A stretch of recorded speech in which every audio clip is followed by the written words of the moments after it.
Hi, welcome back to Spices by Mara. It's Mara.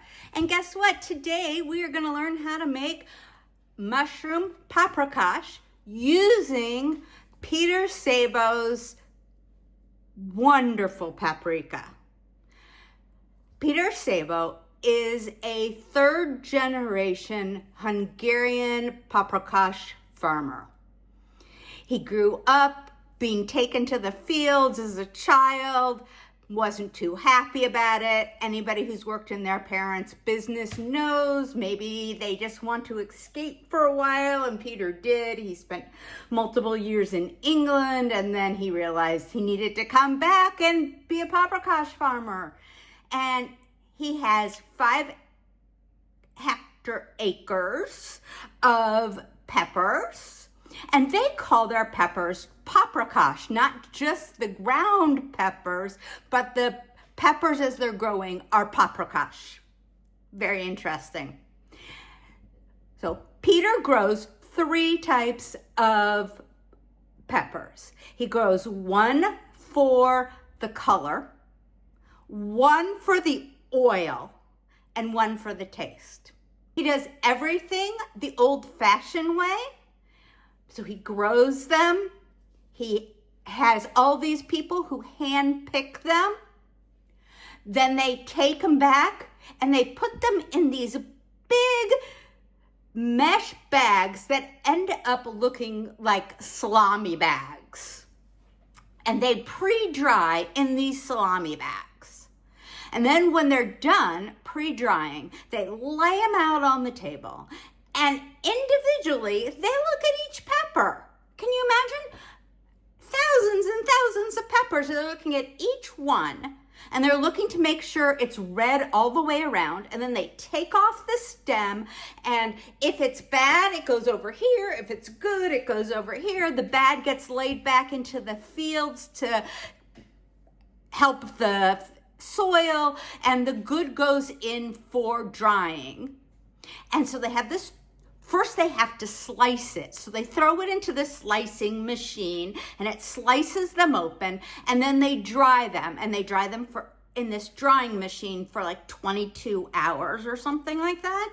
And then when it comes out of the drying machine, they grind it all up, and then they measure it and they put it into bags or into the burlap and barrel containers, and so we get this beautiful, beautiful tasting, beautiful looking paprikash, paprika from the village of Batia in Hungary, made by this third generation farmer. Now, Peter's family's farm was taken away from them during communism. And his grandfather his only words to them was, "Get my land back." So when communism fell, they were able to get their land back. And Peter's 81-year-old father still comes out to the fields and brings coffee and salami and stuff like that to the farmers as they're harvesting. So that's pretty cool. They are having issues. They're having water issues and personnel issues. And so it's a very hard life. But because they have this partnership now with Burlap and Barrel, they are having more consistency in knowing that they're going to sell at a good price. And so that is helping them survive. So now let's explore how to use this beautiful paprika into a great dish. Here's what we need for our mushroom paprikash. 35 ounces of mushrooms, any kind you want. I have here white button, trumpet oyster, aren't they beautiful? And some small bella mushrooms. Then you need 2 to 3 medium or large onions, 6 tablespoons of oil, 2 tablespoons of our great paprikash, a can of chopped tomatoes and a Hungarian wax pepper. I could not find Hungarian wax peppers anywhere here, so I just used a yellow bell pepper. So that is a perfect substitute without any problem. Then you need some sour cream.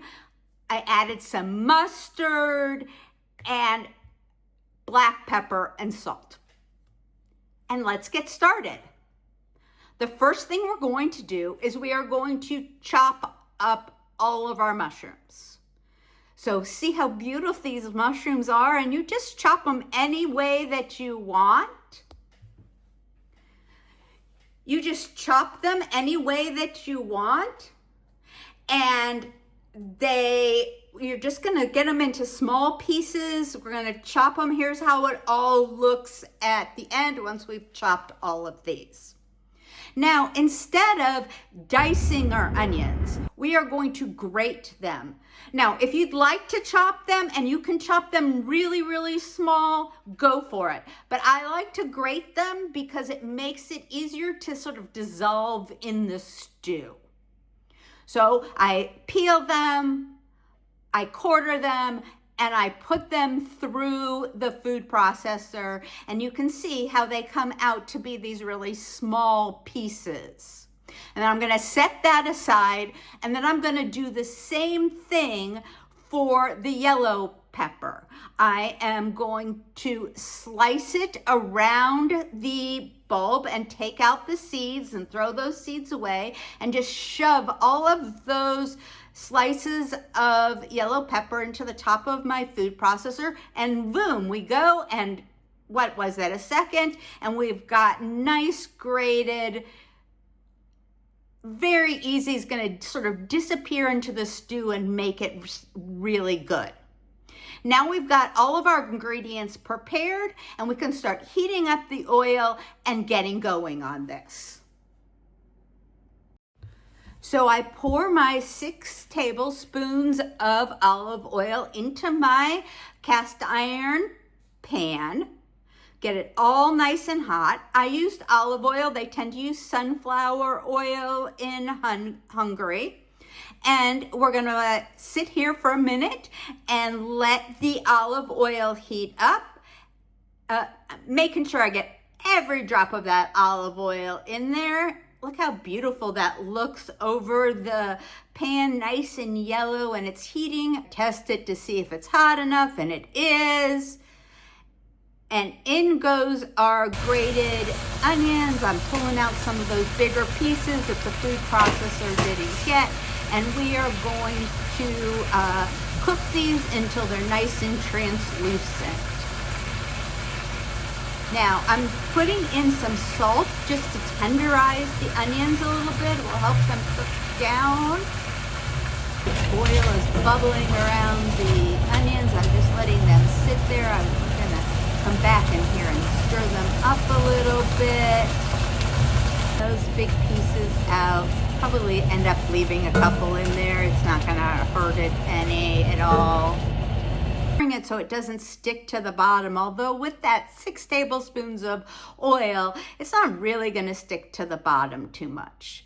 I'm turning off the heat for a second, and I'm pouring in our paprika. Now, the reason we turn off the heat is if you burn paprika, it tastes nasty, so you got to be very careful not to burn it. So we put in our 2 heaping tablespoons. I would even throw in 3 tablespoons of it. And look how red it is. And then we throw in our can of tomatoes without the lid. Of course, you don't really want the lid in there. And there goes our peppers. And we're mixing that all up to incorporate it all together. And it's this beautiful color of red with that little bit of yellow in it. And next we add all of our mushrooms. Now put this into a big pot, because even though the mushrooms are gonna cook down a lot, when you first put it in, look how much space it takes. Yeah, and as I stir it, it's gonna go all over the stove, and yeah, it's gonna make a mess. I should have put it in a slightly bigger pot, but it is one of the biggest pots I own. So we're just gonna mix it all up here.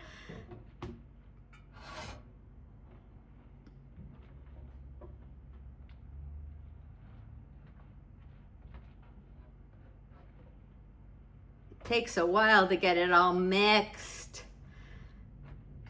We're adding a half of a cup of water to that.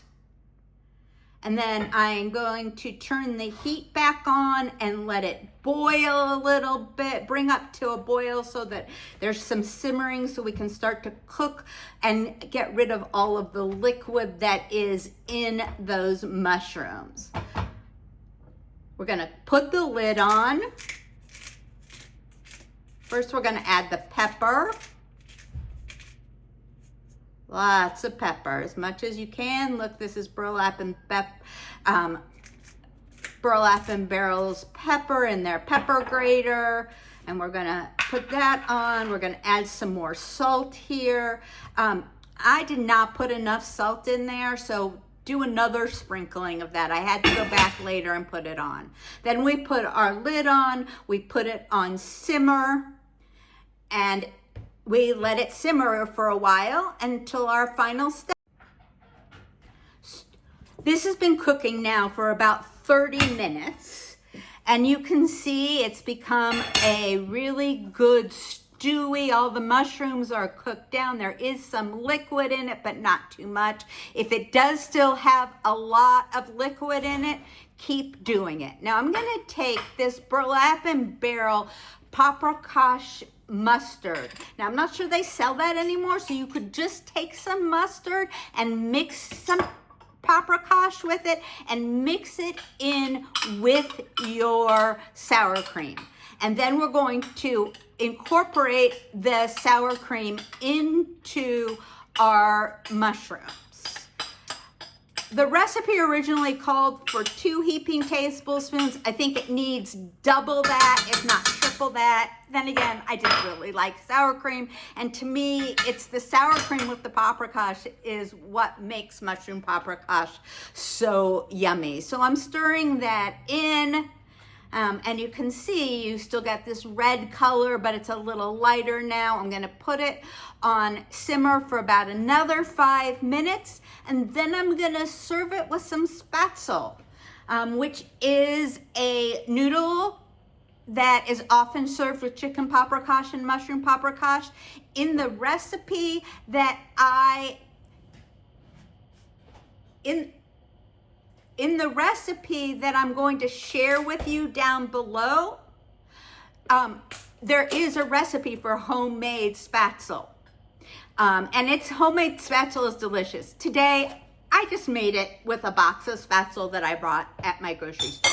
You saw I decided to add more of that sour cream. So we're mixing it up, and our dish is basically done now. And I'm just gonna serve it right over my spätzle. Now, when you look at this recipe that I'm posting, remember, I added more salt, I added mustard, and I doubled the amount of sour cream. But other than that, that is the easiest dish that we have. And let me tell you, it was delicious. And as you can see, it made a huge pot. We had this dish for 4 different dinners. Now, granted, it was just my husband and I, so you could cut this recipe in half without any problem, but we really enjoyed it. We just ate it night after night. It was delicious. We did add a little bit more salt, and we really enjoyed our mushroom Paprikash, and I hope you enjoy the mushroom Paprikash as well. Now, if you would like to know the history of paprika and Paprikash, go up and click in the top right-hand corner. I've put a link there to our previous video about the history of Paprikash, which is fascinating. Just a hint, paprika doesn't come from Hungary. Comes a lot closer from home. Anyway, Peter will be thrilled if you go and buy a thing of paprika from Burlap and Barrel, my favorite spice company. I put a link for it down in the bottom. You buy it, they give me a couple cents. And if you want to keep following on our spice journey, please make sure you click like Make sure you click subscribe. That way you'll know when the next video is coming out. Because I just do this for a hobby, they come out once, twice a month. So click on that and you will join our spice journey. Who knows where our spices will take us next? Have a great day, everybody.